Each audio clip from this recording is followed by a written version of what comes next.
Hi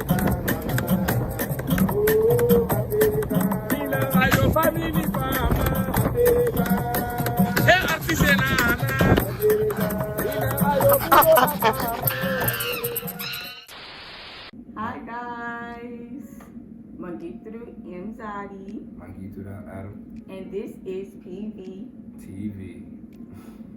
Okay, we need more energy. PVTV. Yay! So it's been a while. It's been a long while, and we're so excited to start making videos again. Everything that's going on in the world is mainly, America, but we can talk about America specifically on our channel, but we always try to talk about things that's going on in the world because America is not the center of the world. So other things are happening that's influencing America, influencing Europe, influencing Africa. So on our channel, we like to talk about those things. We like to inspire young African Americans to move to Africa, and we try to talk about different things on our channel. Just in general, specifically about Gambia, because that's where we are living right now, Gambia, Africa. And yeah, you want to say something? First off, I want to make sure you guys like, comment, and subscribe below because that really helps us. I see you guys, subscribing every single day. We're at 1,500 subscribers, still going up. And I know we haven't posted in 2 months, but we're still moving, we're still charting. So we just want to make sure that we stay relevant in this time, that the summer is coming. A lot of people are off of work, a lot of kids are out of school. So this is a time where people are looking for, where should I go, where should I travel to, or what's my next move in life. So we just wanted to recap you guys on what we've been going through the past year and 8 months. I want to say we've been living in Gambia. I think our last recap was like at a year. So it's been about 8 months since our last recap. And let's get right into it. Wow, I don't even remember our last recap. We need to watch the video. But yeah, again, like I said, thank you for tuning into this video. And also to all of our subscribers that have been with us for a while, since even maybe you was there when we first started our channel, way back. It feels like now, I think it's been 3 years now since we started. 4 years. 4 years now that we started this YouTube channel. And we've been up and down, but somehow we keep coming back to these videos. So thank you for just supporting us and watching these videos, because we try to put information in here, honestly. This video, however, is just about us. It's just about the things that we've done since we've been here, different experiences.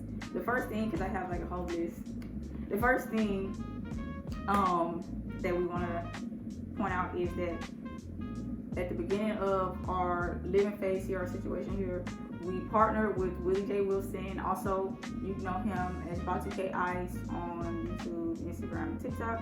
But we partnered with him with several different things. We created cleanup events to try to foster in just keeping the community clean. When you come to Gambia and different places in Africa, you can see that the dirt is there, the trash, the litter, it is there and it's ignored.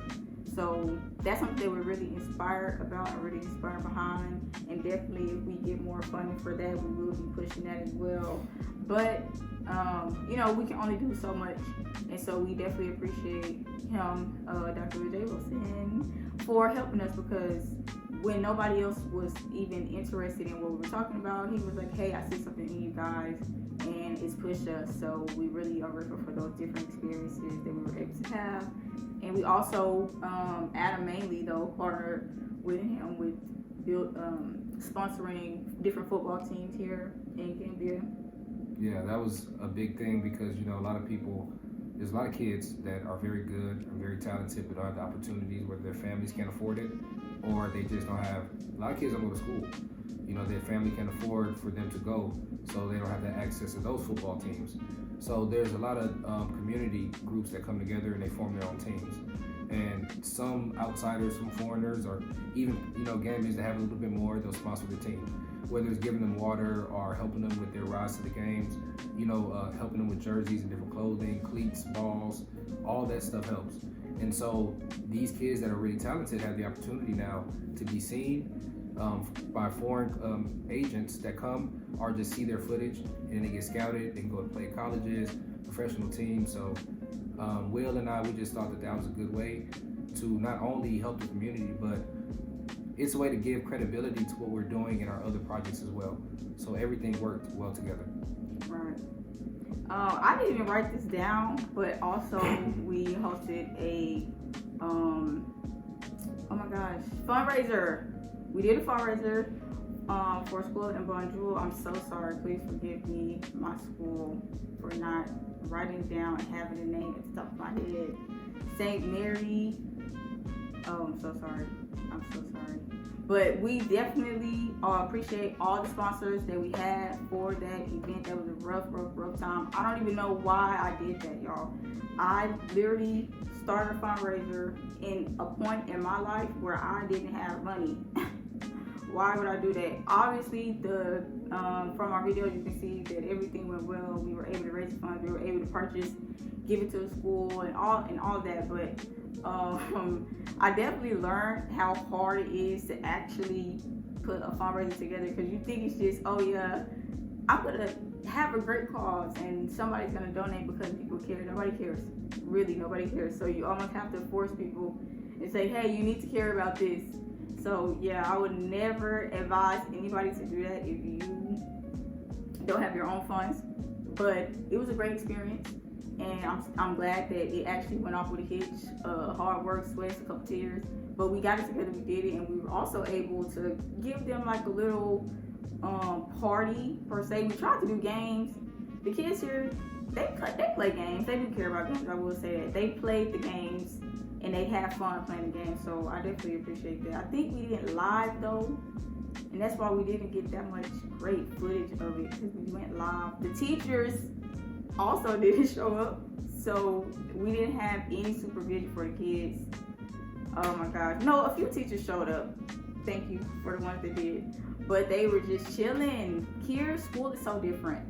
It's just different. The way the teachers and the kids interact, the way administration, kids and the teachers, everything is just so different. Kids kind of rule the schools a little bit. The kids will get popped, but the way that these kids go back and forth with the teachers is insane. I've never seen it before.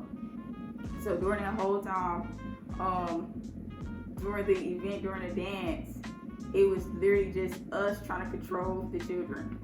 And yeah, that was something else. So if you ever do a fundraiser with the school, have your own team.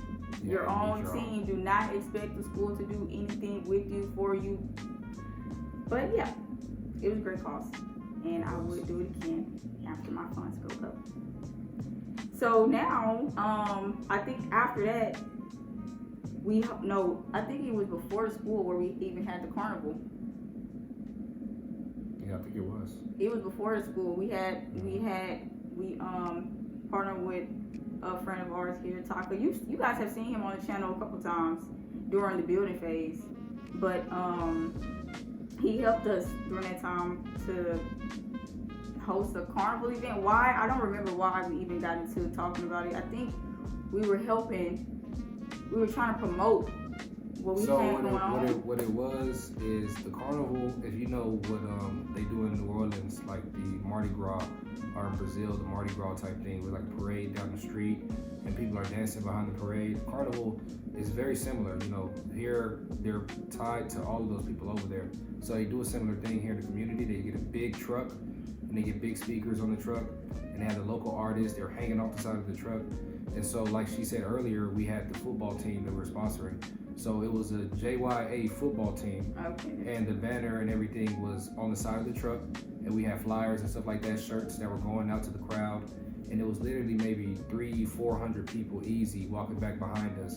And we have videos of that too. It was a live stream. Yeah, it was a live stream. And you know, my wife was there. We even had our little one there, Zola. She probably shouldn't have been there. Yeah. But she was VIP on the truck with us, you know, and everybody was following us. But it's great, you know, it's a great experience, and it's something that we really got to start getting into when we come here, because that's what the locals understand. So we got to start doing things that they understand, and then that will even like strengthen whatever business we're doing. And it's fun. It's fun. You're not gonna You can set it up to where you can see a return from it, but just the carnival itself is more of a gesture. And it's very affordable. Yeah. $150. Yeah. Right? Yeah, That may for be the like truck, 170 euro or something like that. Yeah. You know, pounds is very similar to dollars. So, you know, it's not expensive at all. Yeah. And it's fun. So that's why we did that. You can tell them about the fish farm. Yeah, and with Will as well, we in Kubene, there's an area right by the airport called Kubene. It's right by the river. There was an individual that we knew with this association, and his uncle actually had land in Kubene, big 100 by 100 plot of land that he got way back when you didn't have to pay for it. He actually got it for free back then. And so I met him and, you know, talked to him about the land, and he wanted to do something on the land. He's older and he didn't stay here anymore. So he's like, I want to do something with it, but I'm not really here. So Will, our good friend, he wanted to build a fish farm. So, you know, I got them together or whatever and made a contract, and they signed the deal. And now the fish farm is there in Kubene. And very soon, I think even before the rainy season here, it'll be generating fish and supplying the local area. So there's not any other diasporas that I know that have a fish farm here. So what Will is doing there in Kubene is going to be really big. You know, it's already really big, and it has so much more room in that 100 by 100 plot to grow and produce even more fish. So that was a really big, like, it's experience, one, and it's inspiration too, because it shows you that we can do it here. You know, we can do all the stuff you see other people do. All right. And now it's we want to kind of talk about more because these are, I feel like, achievements in a way. We're kind of saying to you guys like, oh, this is all the things, but we still do want to talk about the reality of Gambia and what Gambia really is going to offer you and how you can combat different things. One of the ones being your living situation. We have moved. We've only been here for a year, 8 months. We have moved 3 times since we've been here. We've moved for 3 different situations, and we're about to move another time for another different situation. So what we're saying is it's very important for you to come here with the mindset of purchasing land, which we're going to make a separate video about what you need. We have done this before, but we're going to do this again In greater detail. Way greater detail about what you need with when purchasing land, what you need to know, paperwork, and just the advice that we will give you right off the bat before you watch that video or any other video talking about land. You need an attorney. You need somebody to know what they're doing. You need an attorney. You can go through different businesses here. Some of those businesses are not legit. So even if you believe, oh, they have an attorney, it's not like America. So, you know, just be safe. We're even seeing for our business that we need an attorney because people keep playing with us. But we're gonna talk about that later. With moving with the 3 different times, I'll give a short summary, and then we'll talk about the bad landlord situation. We moved the first time because our neighbor decided one day he was done with us living next to him. He didn't want us to be near him. We had already been having issues with him, but it was never anything really that we were doing. He would make complaints saying that we were loud or that he could hear our conversations through the wall of the apartment. Why that became our fault, I don't know. But basically we became too loud for him, living next door to him, and he started to fight with my husband. And as he was fighting with my husband, I don't know about anybody else, maybe some other women might have just minded their business, but me, if I see you yelling, screaming at my husband, immediately though, this is the community aspect of Gambia. Immediately after that happened, everybody rushed into the compound. They separated us. It didn't go there, but it could have gone there.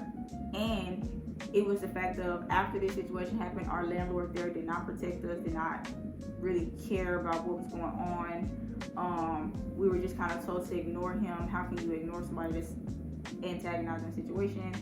And so we left. Through a different diaspora, we found our next landlord. She seemed like a good person. So our next situation, when we moved,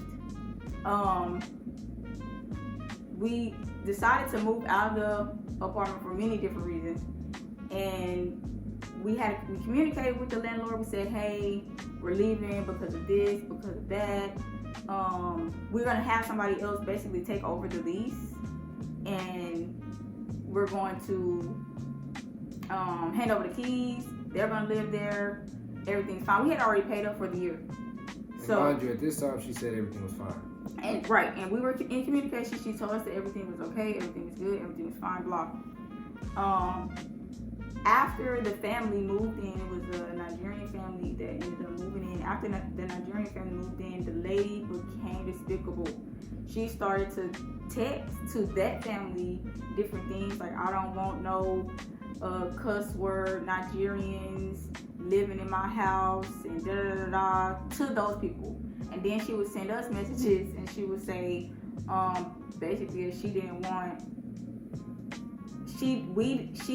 accept us bringing them in and then them giving us money, because we did ask the family, hey, we're gonna hand over the lease to you. We're not gonna ask them for the full amount of the rent, but we asked them for like basically 2 months because it was 4 months left. We asked them for 2 months of it.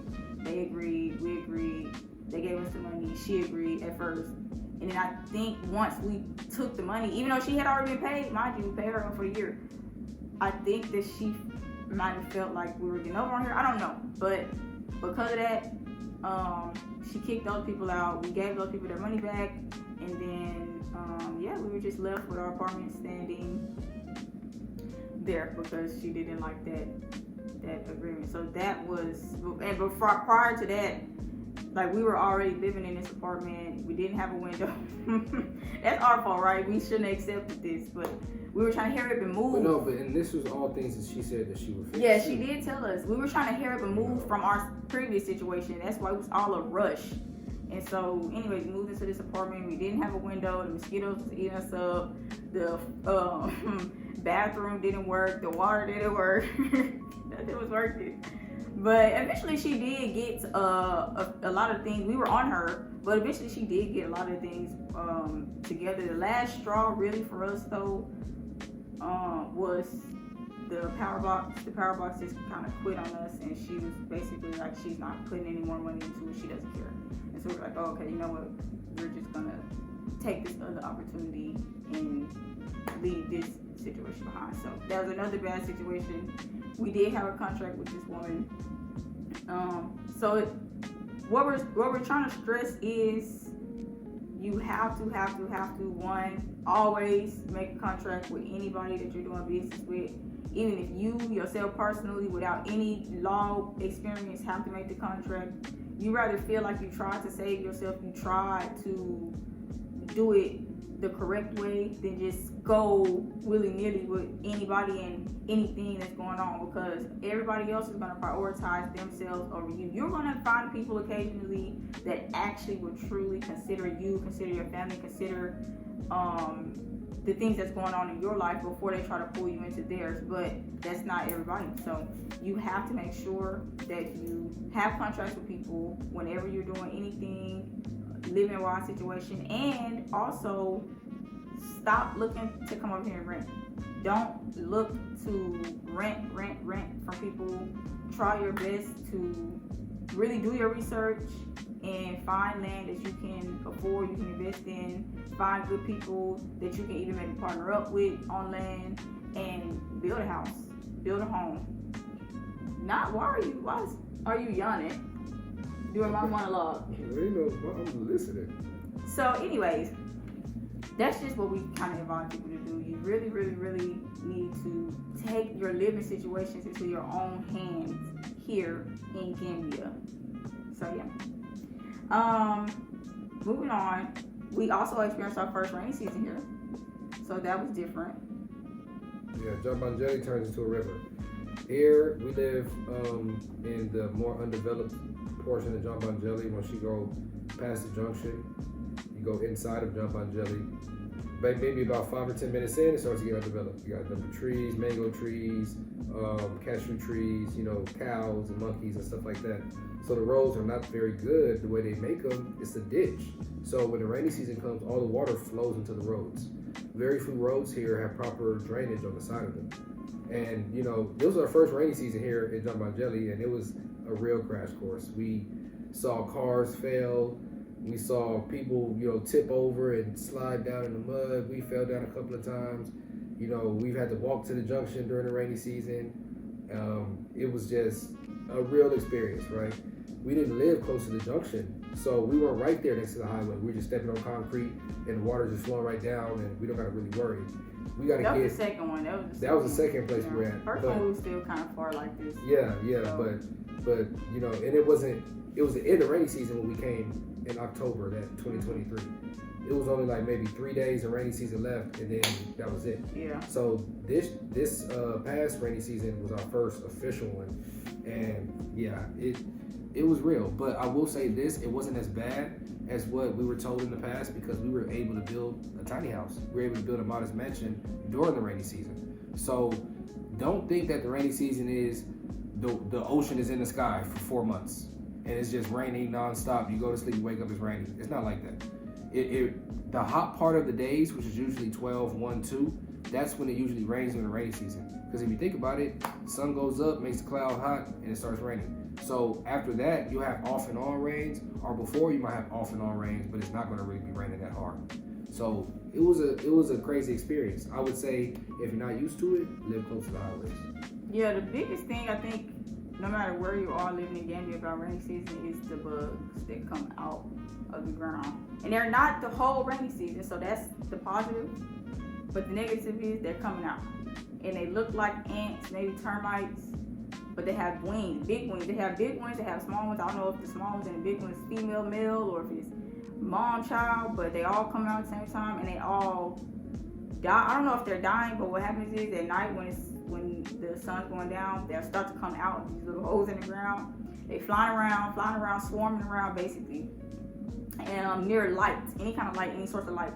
And then once I don't know if they're eating, I don't know if it's a cycle of their life, but they'll fall to the ground and the wings will fall off as well. But you won't see anybody, so I believe that they're going back down into the ground. That's probably the worst thing about rainy season. No matter where you are, we've already rainy season in Little Rock, Arkansas was during the springtime when it would rain to the point where it would flood out, even worse than where we are here in Gambia.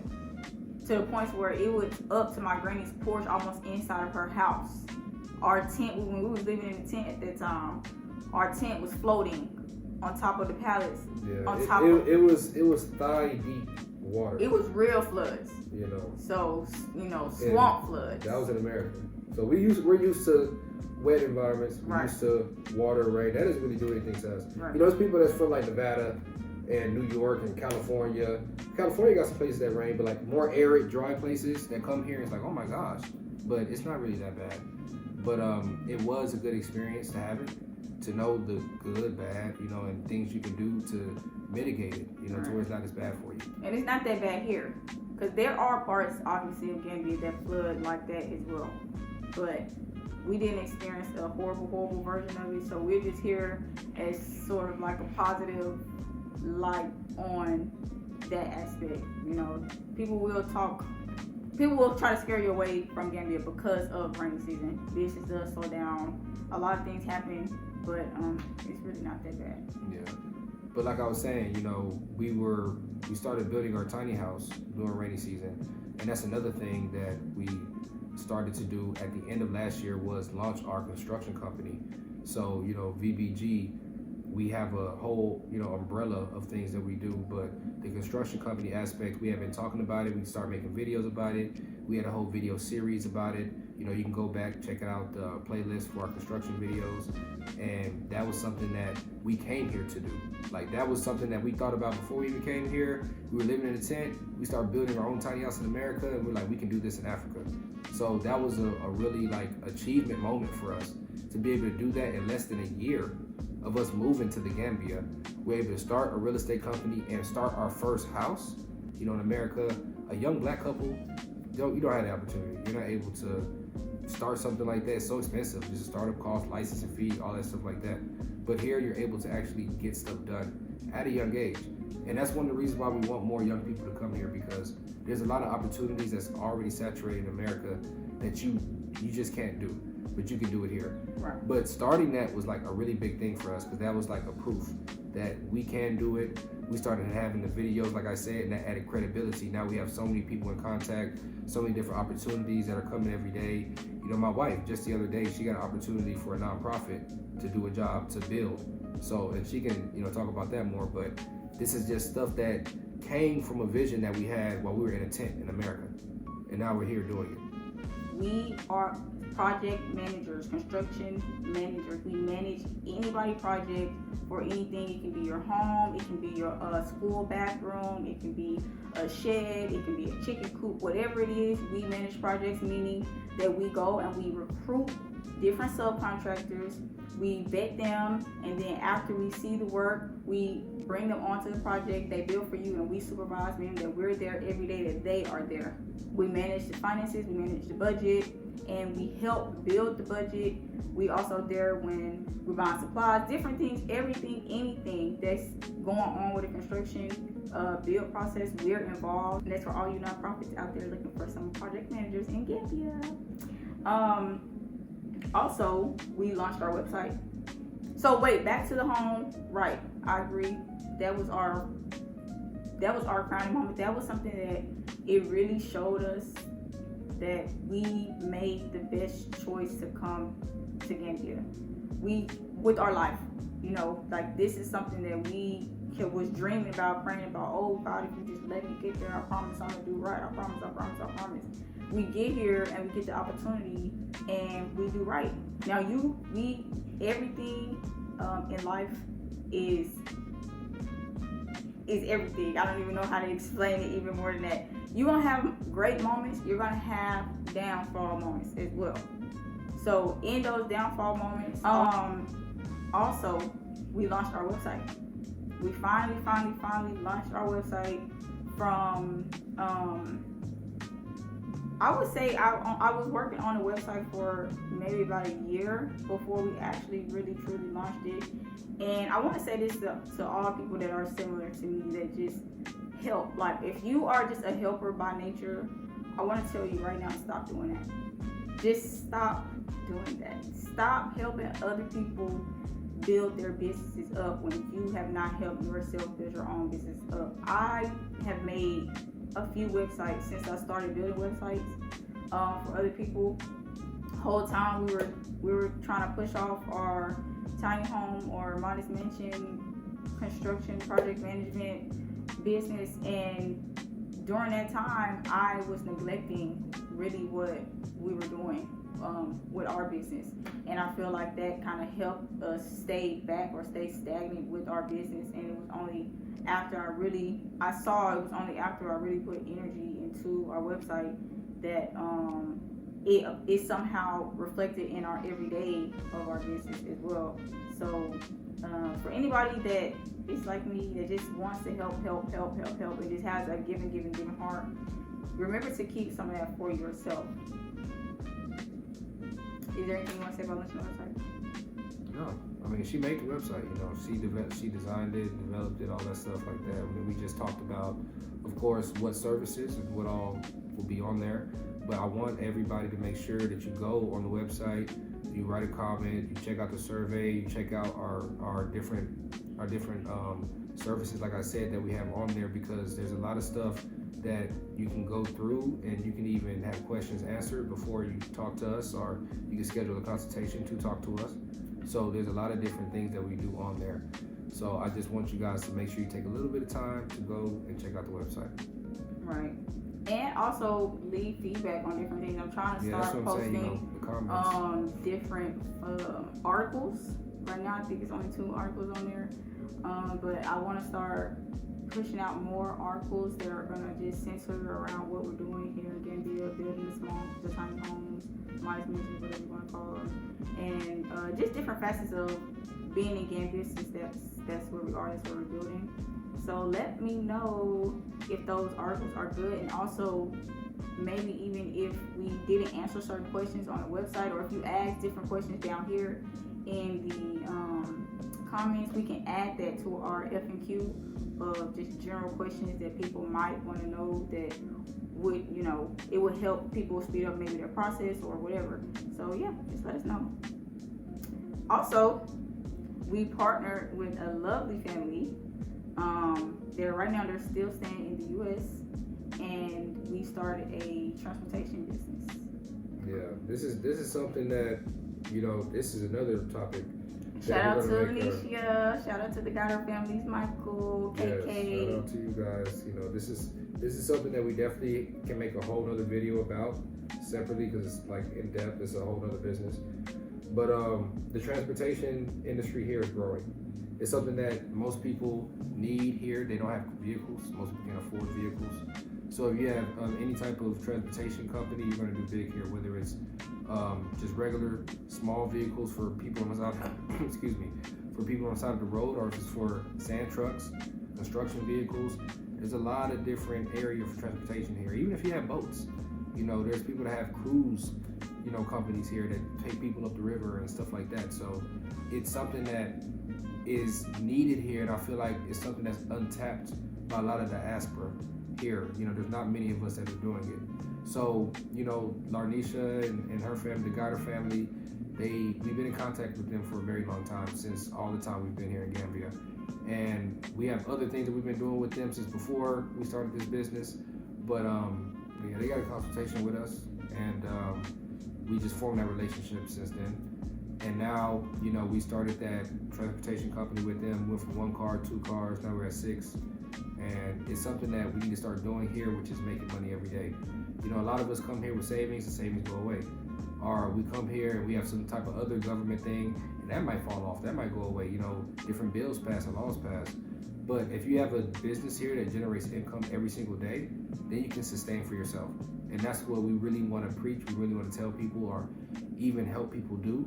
And we've had individuals that copied us already and have started their own transportation thing. And that's good, because there's a million breads on the bread out, like we always said, and they're being sold. So you can have your own business in this space, but if it's something that can help us thrive here every day, that's what's needed.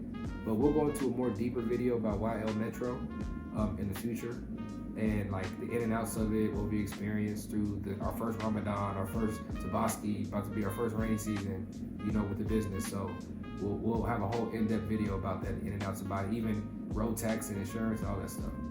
Yeah. Also, we put our kids in school.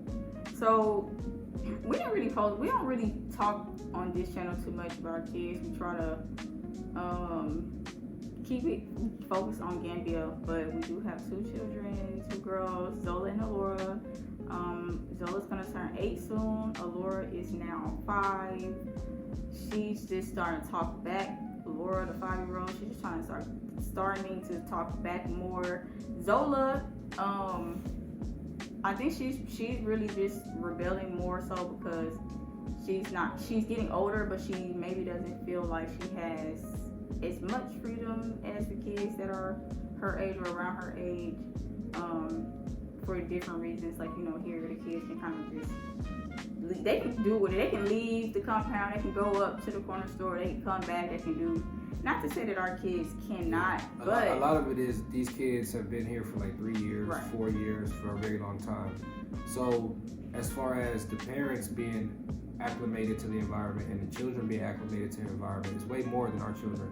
So we don't send them down the road to the store, or they don't, they're not learning to drive at 12 years old, 13 years old, and stuff like that. Zola's only 7. Yeah. So she might see the other kids doing things. Kids, right? She might see kids doing other things that she might not be doing at the moment. But again, as time goes on, I feel like we'll be more comfortable with the environment, and then she'll be more comfortable with the environment too. Because just the other day, right, she was scared to climb trees, and then my wife was saying one day she went with our kids and she saw other kids climbing trees, and our kids went, and then now here every day they're outside climbing a tree. So I think it's just exposure too over time. Yeah, exposure, and I want them to be more knowledgeable of like the language and different things before I really allow her to go and walk around too much, because she still has the American child lackadaisical, just the world, like that's not how it is. But she's only 8, so she wants to become more responsible. So I am proud of that. She just needs to put in the effort, and then she can do these different things. So we're not saying don't let your kids experience Gambia, but that's why our child, I personally feel like she was starting to feel like this. So I put her into school, and also her social skills. I really wanted her social skills to improve. Being here with me and mom and sister and dad every day, all day. Of course, we were going out, we were having experiences, but when it comes to school time, it was just us. And I think that she was starting to lose certain social skills that kids would have around her age. So now she's in school. It is a diaspora-owned school. It's not diaspora only. So everybody's welcome to the school. And I think that the principal and the teachers do a really great job. And I'm grateful for the school, because Zola can have her own separate issues. And whenever she is having her day, the teachers and the principal, they're not looking at her like she's a bad child. They're looking at her like she is a child, and okay, she's a child, this is her actions, how can we help her? Instead of she's a child, these are her actions, now she's a bad child, now she is this, or she's suspended, or she's that. Or if we were to put her into a local school and she were to do certain things, they might paddle her. So I'm just grateful for the school. It's called Sa'at. It's called Tutoring Ma'at. And it's I love it. It's off Gunnertown here, so it's very centralized. No matter where you are, really, you can kind of get to it. So yeah. I think that if you're worried on those things, if you're worried about your child being in school here in Gambia, I don't think that should be a big issue for you. That should stop you. That should maybe even encourage you, because a lot of the things that they do in this school, I don't even ever hear in a school in America doing it. So they take swimming lessons every week. They do karate. They also do carpentry work.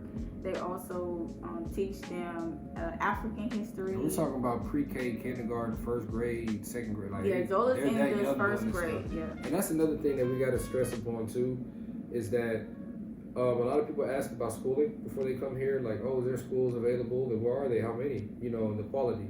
But we got to also start thinking about what kind of system is that school? Because in the West, of course, it's a very plantation-based system. The teachers are overseers, the principal is the big boss, and you got the people in the field over the kids, which the teachers in the room, making sure that everybody got their head down doing the work. So it's very overseer mentality.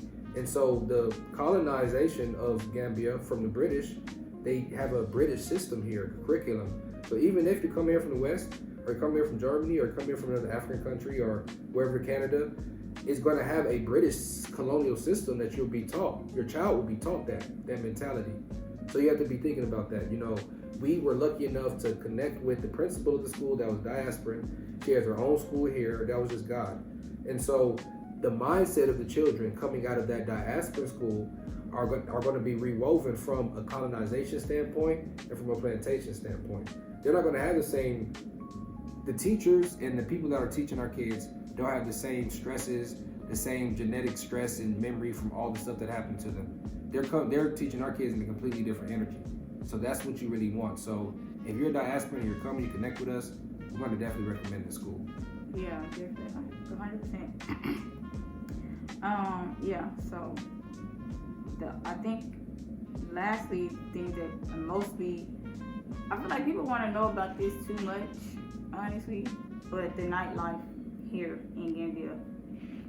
Yeah, we do a lot. We do a lot of business now. We do a lot of work every day. 5 o'clock, 6 o'clock in the morning, we up. We out the house by 7, 8:30, and business probably ends by 8:30, 9 o'clock at night. But we do try to enjoy ourselves, go to the beach, We've been to a couple of good outings lately. This party that they had recently in the Gambia area called the White Party. It's a weird name, but it's a bunch of black people, but everybody dressed in white. And it was great. I'll probably have some snippets of the video when we were there and here so you guys can see it.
We go all the time to the In The Gambia strip. They got a couple of good places. Mango is one that we love to go to. And this other place my wife took me to called Three Chicks and a Grill. Crazy name, but the burgers and the drinks are top notch. We went to this other resort recently, Coco Ocean Resort. Beautiful, like just stunning. But none of these places we own. So, you know, it's always interesting whenever we're there, like none of these places we own, as far as like a collective community, right? But it's great, you know, they're great places, the food's great, you know, the atmosphere is great. So the nightlife here, I think is only getting better because they're adding more restaurants, they're adding more malls. Like they have a new mall now right next to Tropic. We haven't been there yet, we're gonna check it out. I have been there. Oh, you've been there? Okay, see, she's already been there. But they have a lot of like new stuff that they're building every year. So I know, right, they're gonna be doing a lot of building too during this rainy season. So coming out of it, during tourist season, there's gonna be even more stuff ready. So it's just the entertainment. I feel like we had a better time this year so far than we had last year because we have more money this year, of course. But I think we're having a better time as far as going out this year than last year. Yeah, definitely. We didn't really know nobody. Mm-hmm. We didn't really have nowhere to go. Last year, the highlight was the carnival and New Year's. Yeah. Those are highlight outings for last year. Yeah, we don't really do much, honestly, because we're just still trying to grind. It's when you're here, if you allow it to, you can be inspired by how much there is to do, how much you can potentially do, how much you can grow, different network that you can maybe create. Like you can really become inspired by that. So I think that's really what drives us the most. But the nightlife stuff is fun. You just really need to learn how to enjoy your own self, like your own company, or maybe like your little group that you might have that you hang with. You just gotta kind of just make your own stuff up, because Gambia nightlife can become repetitive. You could start going to the same clubs, the same restaurants, the same everything. But I think you know what you're saying. The first part, like you said, you got to figure out how to just like have fun or be happy, like in your own space. Because when we were living in Little Rock, the movie tavern, they had maybe one other movie theater in North Little Rock or something like that. It was just generally at a mall where the movie theater would be. Same restaurant, Olive Garden. You know, you might have Papa Do's. It was the same thing. Like you only have a few options, and that's anywhere you go in the world. Mm-hmm. So you have to figure out like what makes you happy and leave it at that. Because once you start diving deep, wherever you go, be like, oh, this place really only has 4 places to go or 5 places to go. Well, you're gonna go somewhere else, it's gonna be the same thing, unless you're going somewhere like Dubai, like or Las Vegas, that's made for entertainment. See, cities aren't made for entertainment. So no city that you go to is gonna have entertainment just everywhere. Tourist cities is entertainment cities. Entertainment cities like Las Vegas, Dubai, Paris, are entertainment cities. They used to be maybe something different, but now they're entertainment cities. So don't come to Gambia and think, oh, there's not a zip line, there's not a parachute helicopter I can jump out of. That doesn't matter. You know, you got to find happiness in yourself first, and then you'll have fun no matter where you are. Yeah, definitely. So don't use that as an excuse of, oh, I don't want to go to Gambia because Gambia doesn't have a movie theater yet. It does. At Q City, there's a movie theater.